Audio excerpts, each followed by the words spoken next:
Hi hello नमस्कार मंडळी, स्वागत आहे तुमची दी सिंपल वर्ल्ड या मराठी युट्यूब गार्डनिंग चॅनलमध्ये। मंडळी, पूर्वी घर सजवण्यासाठी शो पीस, फ्रेम्स या गोष्टींचा वापर केला जात होता, पण गेल्या काही वर्षांपासून इंडोर प्लांट्स असो किंवा फुलांचे प्लांट्स असो त्याचा वापर आपण घर सजवण्यासाठी, बाग सजवण्यासाठी करत असतो आणि त्यामुळे आपल्या घराला असो एक नवीन शोभा आणि असं नवीन असं लुक देखील येत असतं। त्यासोबतच रंगीबिरंगी रोपे असतात, त्यामध्ये वेगवेगळ्या कलरची फुलं देखील येत असतात, त्यामध्ये मग सुगंधित फुलं असो किंवा शोची फुलं असो। यामध्ये आता उन्हाळा सुरू झालेला आहे, त्यामुळे भरपूर प्रमाणात अशी झाडांना फुलं येणार आहेत। निशिगंधा असो, मधुमालती असो, त्यानंतर गेलॉर्डिया असो, मोगरा असो, जास्वंदी असो, गुलाब असो, त्यानंतर अपराजिताची असो किंवा चिनी गुलाब असो, सर्वांनाच फुलांचा अगदी भरभरून असा बहार येणार आहे। चला तर मग मंडळी, या फुलांविषयी तर आपण आधी थोडीशी जाणकारी तर घेतली आहे, पण आज वेगळ्या अशा फुलाविषयी जाणून घेणार आहोत आणि ते म्हणजे गेलॉर्डिया। चला तर मग मंडळी, जाणून घेऊया आज आपण गेलार्डिया या प्लांट विषयी। आणि हा व्हिडिओ जर तुम्ही पहिल्यांदाच पाहत असाल तर लगेच दी सिंपल वर्ल्ड या मराठी युट्यूब गार्डनिंग चॅनलला सबस्क्राईब करून घ्या, कारण की व्हिडिओच्या शेवटी मात्र तुम्ही सबस्क्राईब करायला विसरून जात असता। चला तर मग मंडळी, व्हिडिओ कुठेही स्किप न करता संपूर्ण पहा, कारण की त्यामध्ये बऱ्याच अशा छोट्या छोट्या टिप्स देखील मी तुमच्याशी शेअर केलेल्या आहेत। मंडळी, लास्ट टाइम मी तुमच्याशी शेवंती विषयीचा एक व्हिडिओ शेअर केलेला होता आणि त्या टायमिंगला याची जी कटिंग होती ही मी त्या ठिकाणी तुम्हाला ग्रो करून दाखवलेली होती। सो मंडळी, जी कटिंग लावलेली होती त्याचंच आता फुल यायला सुरुवात झालेली आहे। सो हे प्लांट आहे गेलार्डियाचं आणि हे बारमाही असं प्लांट आहे, ज्याचे सायंटिफिकली नेम गॅलार्डिया एरिस्टाटा आहे। गेलार्डिया ब्लॉकेट फ्लावर असेही याला म्हणतात आणि यामध्ये अनेक असे प्रकार आहेत, जे पिवळे, नारंगी, लाल आणि मरूनच्या अशा वेगवेगळ्या कॉम्बिनेशन मध्ये याला खूप सुंदर प्रकारचे फुलं येत असतात। आपण आपल्या बाल्कनीमध्ये याला सीड्स थ्रू किंवा एखाद्या कटिंग थ्रू देखील याला सीड्स ग्रो करू। गेलार्डियाची फ्लावर प्लांट वाढवणे अतिशय सोपे आहे, कारण यासाठी अगदी साध्या सोप्या पद्धतीने आपण याला ग्रो करू शकतो।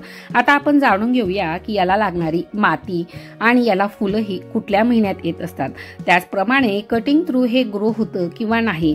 सुरुवात करूया ते म्हणजे पॉटिंग मिक्सचर पासून, म्हणजेच मातीपासून। गेलार्डियासाठी पाण्याचा चांगला निचरा होणारी हलकी आणि कोरडी माती ही बेस्ट अशी माती आहे। मातीमध्ये आपण सेंद्रिय खत, कुजलेले शेणखत किंवा गांडूळ खताचा देखील वापर करू शकतो।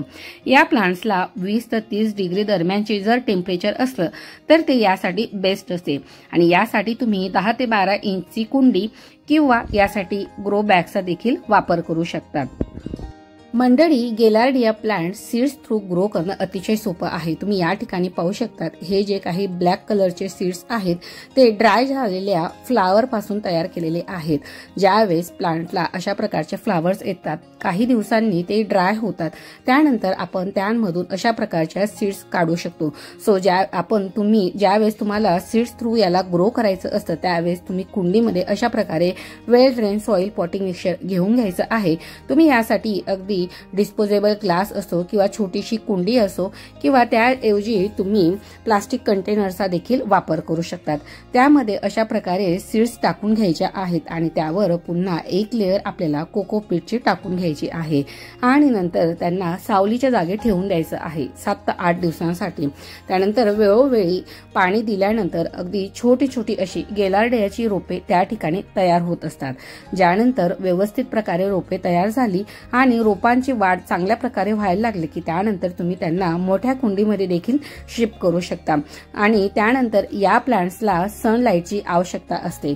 महत्वाचं म्हणजे ज्यावेळेस व्यवस्थित प्रकारे प्लांट्स तयार होऊन जातो त्यावेळेस त्याला 4 ते 6 तास एवढा सूर्यप्रकाश असला की भरपूर अशा कळ्या आणि फुले तयार होत असतात। यासाठी भरपूर सूर्यप्रकाश असलेल्या जागी तुम्हाला कुंडी ठेवून द्यायची आहे। जेवढा जास्त सूर्यप्रकाश या प्लांट्स त्यानंतर वेळ येते ती म्हणजे पाण्याची। पाणी या प्लांट्सला रेग्युलर बेसिसवर पाणी देणे हे गरजेचे आहे। त्यानंतर वेळोवेळी कोरडी झालेले फूल किंवा डेड हेड्स हे वेळोवेळी छाटणी करणे देखील तेवढेच गरजेचे आहे। त्यानंतर सॉफ्ट प्रूनिंग करत राहिल्याने जास्तीत जास्त फांद्या ह्या तयार होत असतात आणि जेवढ्या जास्त फांद्या तेवढे अधिक फुलं। वेळोवेळी 15 दिवसातून याला लिक्विड फर्टिलायझर आणि 15 दिवसातून सॉलिड फर्टिलायझर देखील देणे गरजेचे आहे। एकदा ज्या फांदीला फूल येऊन गेलेलं असतं त्यावर झाल्यावर पुन्हा फूल येत नसतं.